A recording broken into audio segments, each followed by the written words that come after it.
육체적인 건강에 대한 책 공부했으니까 이제 우리 영혼의 건강을 챙기는 공부를 하겠습니다. 고린도후서 6장입니다.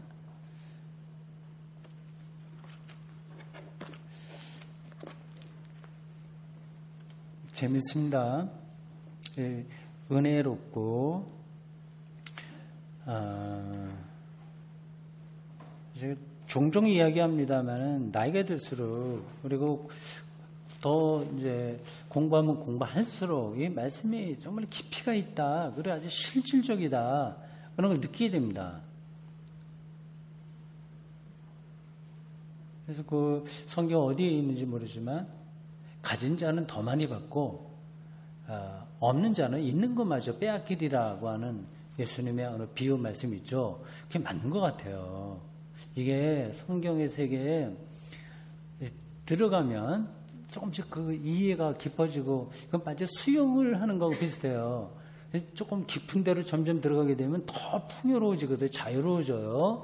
그래서 마음대로 저 깊은 데까지 바닷속에 가서 다른 것까지 구경할 수 있어요. 산호초 뭐 깊이 들어가서 그 세계를 볼 수 있는데 그러지 않고 옆에서 이제 물장구만 치고 있으면 그건 더 이상 그 세계로 들어가지 못하는 거 비슷합니다.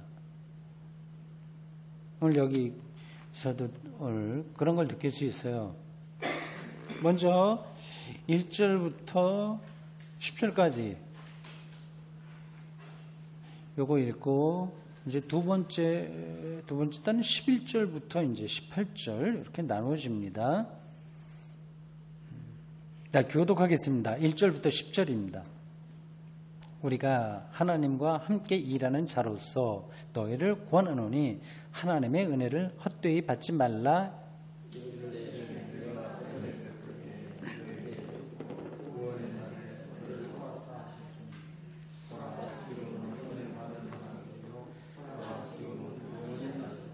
우리가 이 직분이 비방을 받지 않게 하려고 무엇이든지 아무에게도 거리끼지 않게 하고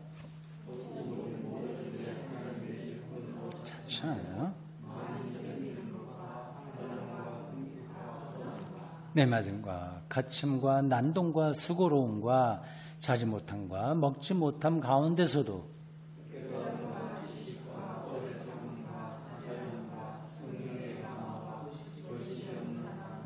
진리의 말씀과 하나님의 능력으로 의의 무기를 좌우에 가지고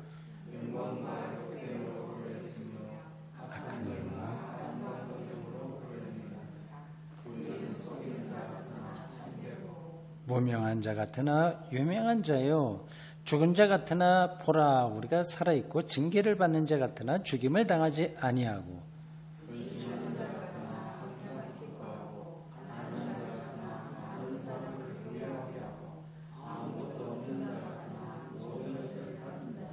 아멘. 예. 고린도 교회하고 바울하고는 특별한 관계입니다. 고린도전서 후서를 썼고 중간에인가 또 편지를 썼을 겁니다. 다 남아있진 않아요. 여기는 고린도라고 하는 도시가 굉장히 번창한 그런 데라서 여기 교회를 어떻게 끌어가느냐에 따라서 앞으로 선교 활동도 큰 영향을 받기 때문에 바울이 여기에 관심이 많았습니다. 아볼로도 와 있었고 뭐 앞부분 고린도전서 1장에 보면 처음 우리 공부할 때 확인했듯이 베드로도 왔다 간 것 같고 굉장히 많은 그 당시 주기독교의 지도자들이 관심이 있었던 그런 교회입니다. 그러니까 바울이 물론 세웠죠. 근데 바울과 이 관계가 좀 좋아졌다 나빠졌다 많이 그랬어요. 고린도 교회 신자들이 다른 사람들의 말을 듣고 이거 우리가 바울에게 들은 거 말만 갖고는 안 되지 이렇게 신앙생활하면 안 되는 거 아니야? 뭐 그런 것도 하고요. 또 뭐 바울 저 친구 보니까 사도도 사실은 아니고 뭐 생긴 것도 별로고 건강도 그렇고 말하는 것도 이렇게 유창하지 못하고 언울했다고 하죠. 그러니까 뭔가 좀 문제가 있는 것 같아. 저는 거리가 있기도 하고 뭐 굉장히 그랬습니다. 그래서 몇 번 왔다 갔다 하면서 그 고린도 교회하고 관계를 좋게 해보려고 노력을 많이 했습니다. 그러니까 여러분들이 이런 고린도 전서후서 읽을 때 바울이 아주 깨끗한 마음으로 기도하다가 어떤 영감을 받아서 차근차근하게 쓴 게 아니라고 하는 걸 전제해야 됩니다. 굉장히 화도 나고 안타깝기도 하고 이제 알아주지 않으니까 이 바울의 진정성을 알아주지 않으니까 이걸 어떻게 해야 되냐 하는 그런 마음들이 막 요동치는 가운데서 이걸 쓴 겁니다. 6절 보세요. 6장 1절 보세요. 우리가 하나님과 함께 일하는 자다 이렇게 시작합니다. 함께 일한다. 하나님과 함께 일한다.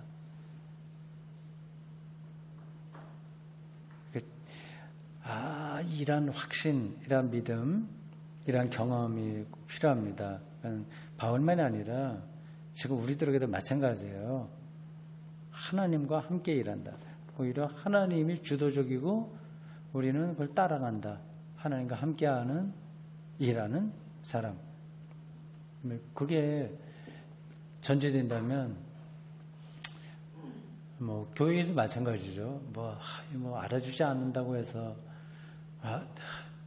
뭐 속상할 것도 없고 하나님과 하는 거니까 그게 쉽진 않아요. 사람이기 때문에. 지난주에 설교 기억나시는지 모르겠어요. 잔치 자리에 갔을 때 끝자리에 앉으라는 거 하나 있었고 누구를 초대할 때 부자, 친척, 가까운 사람이 아니라 오히려 가난한 사람 해라. 그렇게 사는 사람 없어요. 조금 노력은 하지만 그렇게 안 돼요. 설교 결론으로 그렇게 말씀드렸습니다. 결국은 내가 끝자리에 앉아도 아무 그 불안한 게 없는 상태가 돼야만 그런 일들이 조금씩 시작된다. 억지로 높은 자리에 가려고 생각하지 않는 거죠. 그리고 내가 베풀었을 때 보상을 받지 않아도 하나도 아쉬운 게 없는 상태가 돼야만 그런 일을 할 수 있다. 그 말씀드렸습니다. 그게 바로 끝자리에 앉아도 괜찮고 보상받지 않아도 되는 거는 하나님과 함께 할 때만 가능한 거예요. 가장 높은 자리지 그게. 하나님이 내 옆에 계시는 거. 그 경험. 자, 그래서 너희를 구원하노니 하나님의 은혜를 헛되이 주지 말라. 오늘 아까 우리가 부른 찬송가 복을 세워봐라. 크신 복을 세워봐라 한 것도 연관이 됩니다. 하나님의 은혜를 헛되이 받지 말라. 2절 그건 구약의 인용입니다. 이사야 49장 8절입니다. 은혜를 베풀 때 너에게 듣고 내가 은혜 베풀 때 너에게 듣고 구원의 날에 너를 도왔다. 이사야의 인용입니다. 아시는 말씀이에요. 이건 뭐 설명할 필요도 없습니다. 보라 지금 은혜 받을 만한 때요. 보라 지금은 구원의 날이로다. 지금. 자, 생각하십시오. 내일이 아니라 어제가 아니라 지금.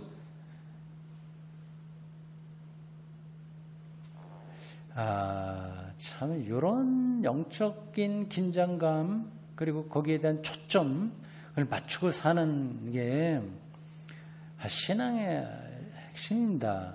지금이에요. 여기서 하나님의 은혜와 구원을 경험하는 거죠. 지금 내가 아까 찬송가 부를 때 말씀드렸네요. 숨 쉬고 있는 것, 내가 오는 걸 보는 것, 어떤 사물을 만지는 것, 하나님이 나에게 복을 베푼 것, 그런 것들을 경험하는 거죠. 지금이요. 근데 그런 경험들이, 느낌들이 쭉 이어지면 그냥 한 평생이 되는 겁니다. 이게 가능해요. 만약에 우리가 살아갈 때 겪는 어려움 생각해 보세요. 자기 가족이 너무 아프다. 얼마나 걱정되겠습니까? 물론 그건 낫기 위해서 노력을 해야 되는데 혹은 뭐 사업이 실패했다. 그런 불행들이 우리가 살아가면서 많이 있어요. 그거는 이제 극복을 해야 됩니다. 나름대로 노력을 하면 됩니다. 근데 그렇다고 하더라도 우리가 지금 은혜와 구원을 경험하지 못하는 게 아닙니다. 고해야 돼요. 그거를 붙들어야 돼요. 그건 제가 또 잔소리 같아서 설명하지 않겠습니다. 자기가 영적으로 얼마나 성숙해지냐 아니냐의 핵심입니다. 저도 어렸을 때 많이 놀았는데 지금은 아이들 바깥에서 나가 놀지 않죠.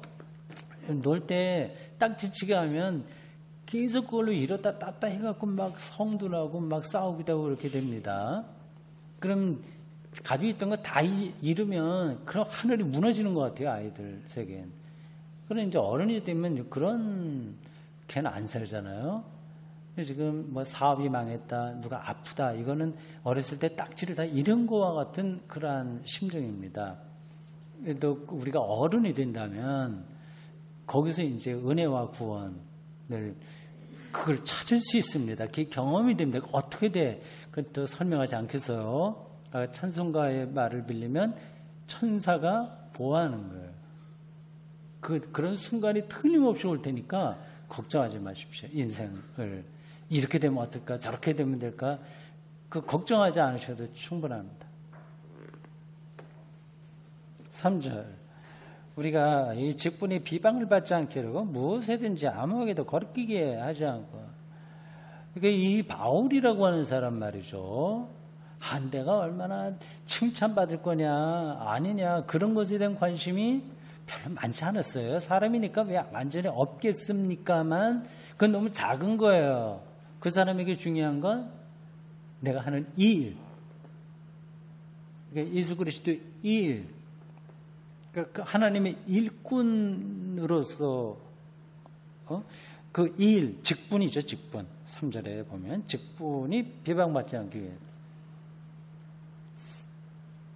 저도 이제 목사니까 목사로서 그 직분에 비방받지 않기 위해서 최선을 다해야 되겠죠. 비슷한 겁니다. 여러분들도 각자 다 그렇습니다. 그런 목사나 아니면 그런 직분을 가진 교회 대표자만이 아니라 우리 그리스도인이니까 누구나 다 직분을 가지고 있습니다. 근본적으로 보면 그렇습니다. 그리스도인이라고 하는 직분에 비방을 받지 않으려고 우리의 삶 전체가 거리낌이 없어야 된다고 하는 겁니다. 그게 이제 어떤 내용이냐, 거리낌이 없는 것이 뭐냐 하는 것이 4절부터 10절까지 나와 있어요. 굉장히 절절합니다.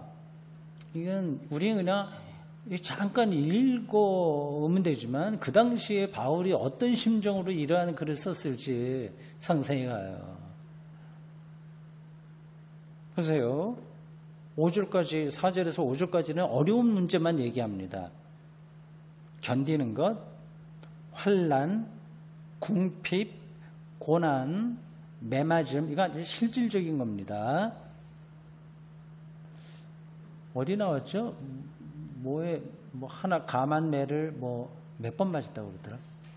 40에 하나 가만 매를 대여섯 번 맞았죠? 4번. 그런 표현도 있습니다. 실질적으로 태장인가? 태형이라고 그러죠? 그럼 맞았습니다. 갇힘, 감옥에 들어가고, 난동, 폭동이 일어나갖고, 완전히 이거는 그 사람들이 때로 몰려들어서 막 죽이려고 하는 정도, 이제 돌에 맞아 죽을 정도, 난동, 수고로움. 지금도 여기저기 선교사가 활동하는 거 힘든데 2000년 전을 생각해 보세요. 아주 토착병도 많았고 일단 교통편이 없었어요. 거의 걸어 다녔으니까 배를 타는 건 이제 여기서 저기 지중해를 지날 때만 타고 나머지는 다 걸어 다녔을 겁니다. 말을 탔을까? 말을 없었을 겁니다. 다 걸어 다녔겠죠. 자지도 못하고 먹지 못하고 그랬다. 이 돈도 별로 많이 없었어요. 여기저기 다니면서 좀 선교비도 좀 받고 했으면 좋겠는데 바울이 별로 그렇게 하지 못했습니다. 그러니까 앞에서 어딘가 우리가 확인했습니다마는 다른 지도자들, 그 예루살렘에서 온 다른 지도자들은 이 고린도나 몇몇 군데에서 선교비를 받아서 자기 생활비를 썼습니다. 실제 자기가 선교하는데. 근데 바울은 자비량 선교를 했어요. 1000명만들은 일을 했다고 하는데 왜 그러는지는 잘 모르겠습니다. 저희가 사도로서의 자신감이 좀 부족했는지, 예수님에게 직접 임명받지 않았으니까 하여튼 뭐 그 사정이 있긴 있을 텐데, 뭐 그렇습니다. 어려움 가운데서 경제적으로 살아가면 분명합니다. 6절부터는 이제 좋은 점이에요. 6절에 그런 게 나오네요. 깨끗함과, 이거 뭐 순결하다. 순결이 어떤 순결인지는 잘 모르겠습니다. 순결하다고 하는 건 뭐 성적으로 순결하다는 건지, 아니면 그냥 일반적으로 참 순결한 사람이야 할 때 그런 욕심도 없고 그렇기 때문에 순결이라고 한 건지 잘 모르겠습니다. 이 사람은 결혼하지 않은 건 분명해요.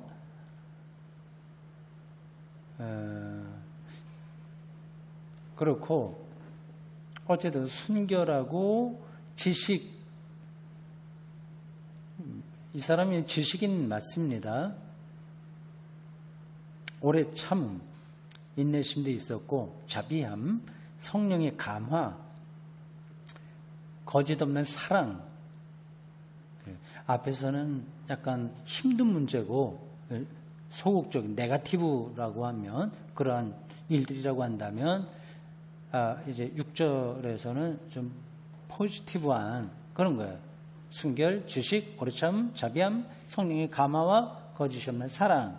그리고 7절에 진리의 말씀과 참 말씀, 이거는 성경 말씀 아니겠습니까? 그리고 하나님의 능력으로 의의 무기를 좌우해 가지고 그렇게 됐습니다. 그래서 4절부터 7절까지는 자기가 선교 활동을 하면서 겪었던 어려운 일들과 그리고 장점들, 이런 것들을 나누어서 설명했습니다. 이런 사람들 아주 뛰어난 사람들이에요. 우리는 뭐 조금만 힘들어도 막 정신 갈팡질팡하고 계속 나에 매몰되어 있습니다. 내가 어떻게 되냐 그런 건데, 이 바울 같은 사람들은 나를 극복한 거예요. 아까 보니 건강의 배신, 여기도 그 자아에 대해서 나옵니다. 자아. 건강을 그렇게 지나치게 찾으려고 하는 것도 결국은 자아, 나에 대한 건데, 도대체 나가 누구냐, 그런 것에 대한 철학적 질문도 나오더라고요.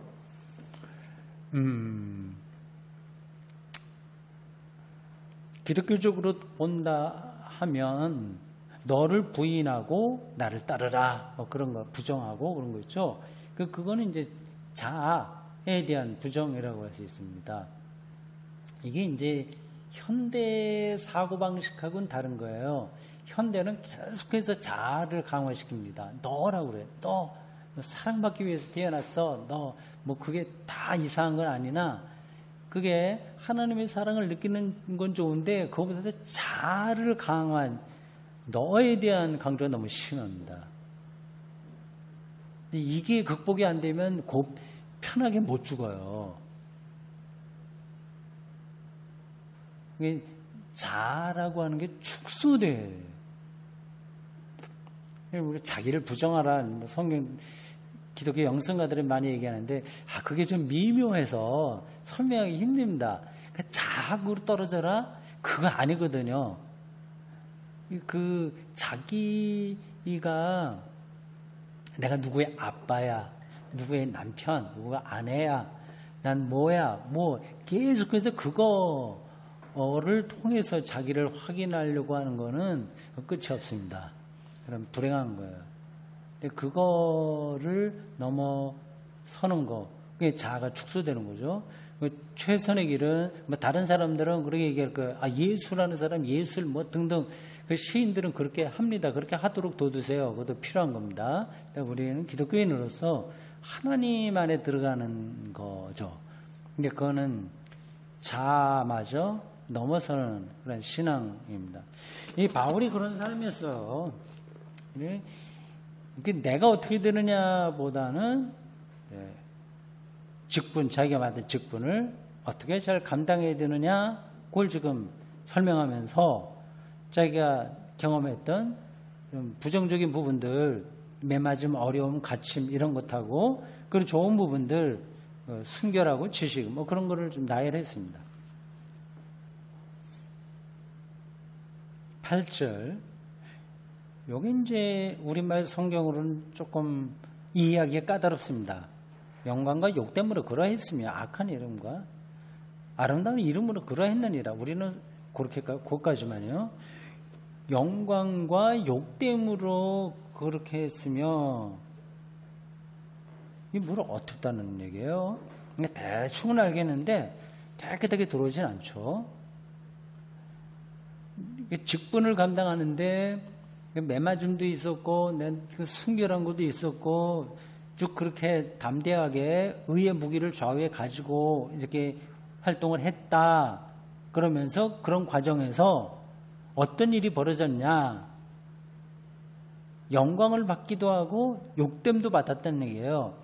그러니까 누구에게 좀 인정도 받고 비난도 받았다는 거죠. 그리고 악한 이름, 바울은 나쁜 놈이야 이런 말도 듣고 정말 좋은 선생님이셔 그런 말도 들은 거죠. 그런 말을 들었다는 겁니다. 우리는 속이는 자 같으나 참되고 정말 여기서 유명한 그 표현들이 나옵니다. 기독교인의 정체성을 정확하게 말하고 있습니다. 속이는 자 같으나 참되고 이거는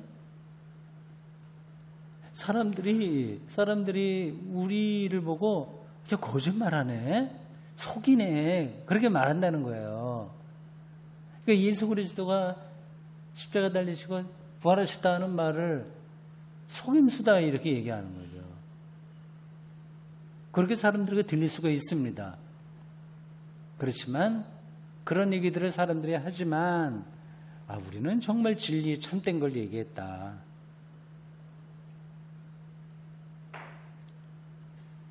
9절. 무명한 자 같다는 유명한 자예요. 무명하다고 하는 것은 인정받지 못한다는 얘기입니다. 어디 가도 인정받지 못한 것 같은데 그러나 사실은 우리가 인정받았다. 하나님에게 인정받은 거니까요. 인정받는다. 죽은 자 같으나 힘도 없으니까 그리고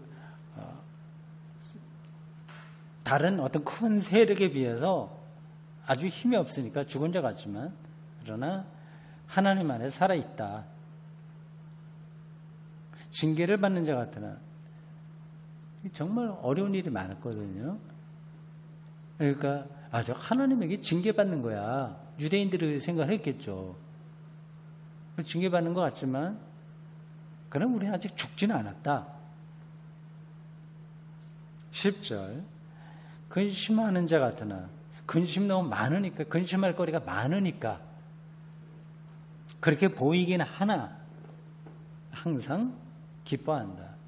놀랍죠? 이건 그냥 상투적으로 하는 얘기 아닙니다. 실제 근심이 많아요. 할게요. 그냥 기뻐하고 가난한 자 같으나 실제 가난하게 살았으니까 많은 사람을 부유하게 하고 아무것도 없는 자 같으나 모든 것을 가진 자로다. 표현했습니다. 오늘 우리가 잘 기억해 둬야 될 말씀이네요. 다른 사람에게 어떻게 보인다고 하더라도 하나님 안에서 그리스도인들이 어떠냐 실제 삶이 그거를 정확하게 말해주고 있습니다. 우리가 아주 소시민으로 살지만 그러나 우리가 일반적으로 표현하듯이 생명 하나님 나라의 생명책에 기록됐다는 그런 인식 그런 것들이죠. 그게 그냥 생각만 그렇게 하는 거 오늘 아니에요. 그거를 실제적으로 깨달으면 삶의 능력이 전혀 새로워집니다. 자, 바울은 자기 자신을 그렇게 이야기하고 있습니다. 두 번째 단락 11절부터 18절까지 교독해서 읽겠습니다. 고린도인들이여 너희를 향하여 우리의 입이 열리고 우리의 마음이 넓어졌으니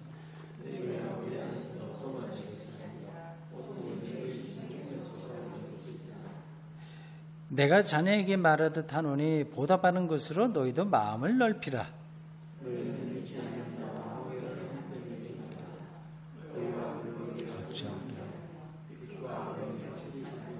그리스도와 벨리알이 어찌 조화되며 믿는 자와 믿지 않는 자가 어찌 상관하며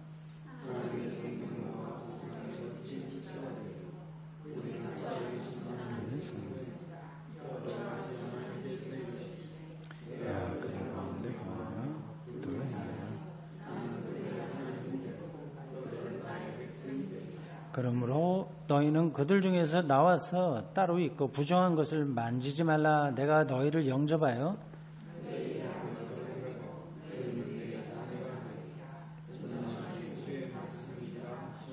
아멘. 네, 지금 바울이 비장한 그런 태도로 내가 이렇게 해서 어려운 일도 있었고 뭐 등등하다. 가난한 자 같지만 모든 일 부여하게 한다. 그래서 속 중심에 있는 이야기를 진정성 있게 썼습니다. 근데 이제 이게 고린도 교인들하고 이게 잘 안 맞는 거예요.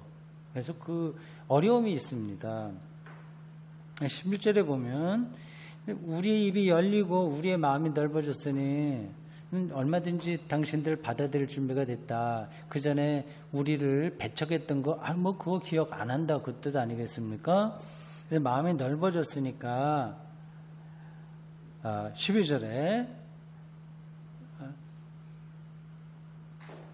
그러니까 바울하고 그 선교 같이 일행이죠. 우리 마음이 넓어졌는데 너희들이 지금 좁아진 거다. 그래서 13절에, 자녀에게 얘기하듯이 하노니 우리가 넓어졌으니까 최소한 너 보답하는 마음으로라도 너희도 마음을 좀 넓혀라. 화해하자. 화해라는 표현보다도 그렇게 너무 감정 찌꺼기 남아서 힘들게 하지 마라. 그렇게 말을 하고 있습니다. 그러면서 다시 어떤 이야기를 하죠. 조금 흐름에서는 약간 다른 이야기가 나옵니다. 좀 과격해져요. 그 마음을 넓혀라 이렇게 했으면 이제 뭐 다 좋은 거 아니에요? 그럼 그렇게 가야 되는데 조금 14절에서는 책망하듯이 너 이런 거 이렇게 하면 안 돼. 이런 식으로 나가요. 그렇죠? 그렇습니다. 그래서 학자들에 따라서는 14절부터 7장 1절까지를 다른 편지에 있었던 걸 끌어온 거다. 그렇게 말하기도 합니다. 이게 자연스럽게 넘어간다면 13절부터 시작해서 13절에서 중간에 있는 걸 빼고 7장 2절로 넘어가는 게 자연스럽습니다. 7장 2절 보세요. 마음으로 우리를 영접하라. 우리는 아무에게도 불의를 행하지 않고 아무에게도 해롭지 않고 아무에게도 속여 빼앗은 일이 없다. 영접하라 얘기하잖아요. 그러니까 6장 13절 끝에 보면 너희도 마음을 넓혀라. 연결되잖아요. 근데 중간에 갑자기 그렇게 다른 믿지 않는 사람들하고 멍해를 같이 하고 벨리엘 그렇게 그리스도와 같이 조화를 못 이루는데 왜 이러냐 이런 얘기가 나온 게 약간 어색하다. 그렇게 흐름상으로 볼 때 그렇게 얘기를 합니다. 근데 이건 우리가 정확하게 몰라요. 근데 그렇게 될 수도 있고 아니면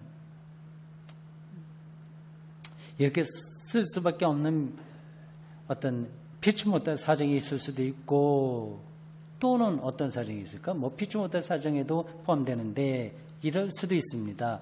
이 편지를 한 자리에서 그대로 다 썼을까요? 그렇게 못 씁니다.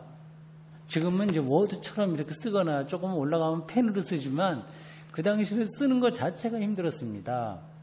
그리고 바울이 직접 쓰지 않아요. 구술합니다. 옆에서 이렇게 받아 쓰는 겁니다.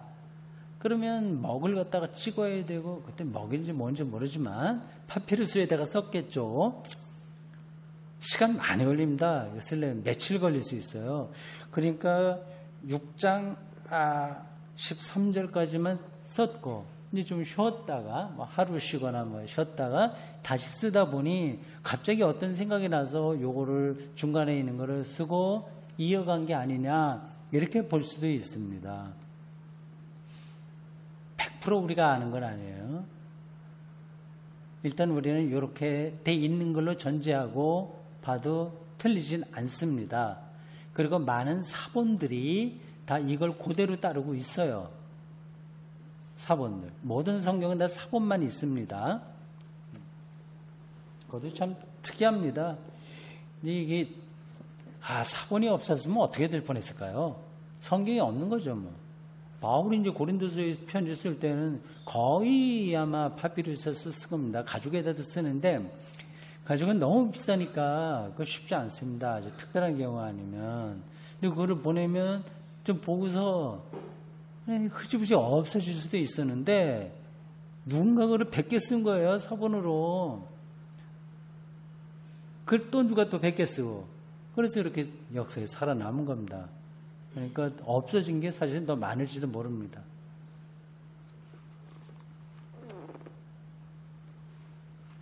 빨리 정리합시다. 14절부터 약간 충고 비슷한 얘기 합니다. 믿지 않는 자들하고 멍에를 같이 말지 말라. 이게 좀 사실 말은 안 되죠. 세상 사람들과 같이 거래도 하지 말고 친구로 지내지 마라. 그건 말이 안 되는 겁니다. 그리고 그 당시에는 기독교인들이 소수였기 때문에 자기들끼리만은 살아갈 수가 없어요. 그냥 세상에 살아가야 됩니다. 같이 어울려서. 이 말은 세상의 우상숭배, 뭐 도덕적인 타락, 뭐 그런 거 같이 하지 마라. 그러니까 같이 어울려서 하는 건 당연한 거고요. 세상의 그러한 우상숭배, 특히 이제 고린도는 도덕적인 타락이 좀 심했습니다. 물론 그 당시는 그게 자연스러운 거로 그들은 받아들였는데, 그건 좀 같이 가지 마라, 그 얘기입니다. 그 빛과 어둠이 어떻게 사귀며 그리스도와 벨리알이 어떻게 조화되며, 이건 나오죠. 빛과 어둠 이런 거는 쿰난 종파의 하나의 은유라고 할 수 있어요. 빛과 뭐 어둠, 이원론적인 거죠. 그 표현을 빌린 거예요. 그 벨리엘은 사탄을 가리키는 히브리 사람들의 용어 중에 하나입니다. 16절 하나님의 성전과 우상이 어찌 일치가 되리요? 그리고 반대되는 것들이 반복해서 나옵니다. 16절 중반절이 중요하네요. 우리는 살아계신 하나님의 성전이라. 살아계신 하나님의 성전, 우리가 그렇다는 거네요. 예루살렘 성전이 성전이 아니라 요 고린도서를 쓸 때는 예루살렘 성전이 아직 있었을까요? 무너졌었을까요? 당연히 그때 있었죠. 50년대 초반이니까. 예루살렘 성전 무너진 거는 70년이에요. 아직은 있지만 이제 바울에 의해서 우리가 하나님의 성전이다, 이렇게 개념이 완전히 바뀌게 된 겁니다. 살아계신 하나님의 성전, 잘 생각해 두십시오. 하나님이 살아있다고 하는 게 뭘까 하는 겁니다. 우리는 자주 그렇게 얘기합니다. 살아계신 하나님께 영광을 돌리자고 하는데, 근데 그거 말할 때 살아계시다고 하는 게 뭔가, 이건 죽었다고 하는 거하고 반대인데, 하나님이 살아있다고 하는 걸 어떻게 느껴요? 이 지구 안에서 지금 생명이 계속 유지되는 것이 하나님이 살아있다는 증거입니다. 그건 꼭 뭐 생명 유지가 우리가 알고 있는 방식만을 가리키는 건 아니지만, 어쨌든 우리가 살고 있는 세상의 생명, 뭐 박테리아로부터 시작해서 커다란 코끼리까지, 그리고 인간과 식물과 모든 것들이 같이 어울려서 사는 것은 하나님이 살아있다는 증거고요. 또 우리를 죄와 죽음으로부터 해방시켜서 자유와 평화와 안식을 누리게 하는 것, 그래서 하나님이 살아계시다는 증거이고 그렇습니다. 그걸 여러분들 아주 실질적으로 경험하셔야 될 거예요. 누가 그렇게 얘기하더라, 그래서 성경에 기록되었다가 아니라 정말 내 입으로 표현할 수 있는 그 단계에 들어가야 신앙의 깊이를 경험하게 될 겁니다. 근데 이게 어떤 걸 깨달은 걸로 끝나는 게 아니라 살아계시다, 하나님이 살아계시다고 하는 거를 자기가 볼 수 있는 것만큼 더 많이 볼 수 있습니다. 요즘 저도 그래서 계속 그걸 생각하고 있어요. 지금 이 나이 들도록 평생 동안 이 성경하고 교회하고 설교, 신학 이런 데서만 살았지만 아직도 멀었어요. 아주 초보자와 같습니다. 그래서 생각하면. 일전에 한번 제가 말씀드렸는지 모르지만 예수님께서 하나님 나라가 가까이 왔다 이렇게 말씀하시는데, 그 하나님 나라가 가까이 왔다고 하는 거를 내가 실질적으로 어떻게 경험하냐 는 걸 지금 여전히 지금도 생각하고 있습니다. 살아계신 하나님의 성전. 만약에 이거를 우리가 안다면 다른 거 부러워할 게 하나도 없습니다. 외로울 것도 없고 그냥 살아있는 하나님에 대한 경험으로 우리의 영혼이 충만한 거죠. 부족한 게 없는 거죠. 죽기 전에 그게 완전하게 우리에게 이루어지면 좋겠어요. 그래서 그 생명 충만감을 안고 죽어야 되겠죠. 그게 천국 하나님 나라입니다. 부활이기도 하고.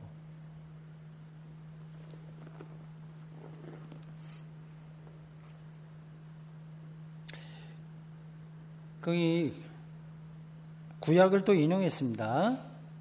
레위기 26장 12절, 뭐 출애굽기 등등등등 인용, 기억이라고 된 부분입니다. 하나님께서 하신 말씀이에요. 그들 가운데 거하시며 두루 행하여 그들이 하나님이 되고 그들은 나의 하나님이 되리라. 이것도 같은 얘기예요. 살아계신 하나님에 대한 다른 표현이고, 하나님이 현존한다. 여기 하나님은, 하나님이라고 하는 말 자체는 살아있다는 걸 전제하는 거예요. 사실은요. 막 용솟아 치는 거죠. 희망과 기쁨과 자유와 생명의 충만감들이 가득 차서 아쉬운 게 없는 그런 상태입니다. 하나님의 현존, 우리 안에 있다. 그럼 이제 느끼는 사람들은 느끼고, 눈을 딱 가리고 사는 사람들은 그걸 못 보는 거죠. 어떻게 하겠습니까?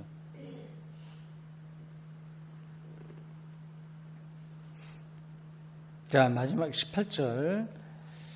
너희에게 아버지가 되고, 그것도 인용했습니다. 호세아서 1장 10절 뭐 등등을 인용했네요. 아버지가 되고 너희는 내게 자녀가 되리라. 전능하신 주의 말씀입니다. 아버지. 예. 그건 뭐 남성으로서의 아버지를 얘기하는 건 아니고, 뭐 옛날 시대에는 이제 아버지 상이 중요했으니까 그렇게 표현한 겁니다. 우리의 전적인 보호자라고 하는 겁니다. 그러니까 이건 예수님께서도 하나님을 아버지라고 얘기했고요. 그 전적인 보호자예요. 죽는 순간에도 하나님이 우리를 보호하시는 겁니다. 그러니까 내가 소멸된다고 하는 사실에 크게 두려워하지 않으셔야 돼요. 비밀한 방식으로 우리를 보호하시는 분이 바로 아버지 하나님이기 때문에 그렇습니다. 내가 이렇게 말은 해놓고 내가 죽는 순간에 아이고 무서워 막 이렇게 하면 큰일인데 벌벌 떨고 그러면 안 되겠죠. 그렇게 안 하려면 평소에 계속 그쪽으로 생각하고 있어야 됩니다. 그거 준비하지 않으면 잘 되지 않을 겁니다. 네, 기도하겠습니다.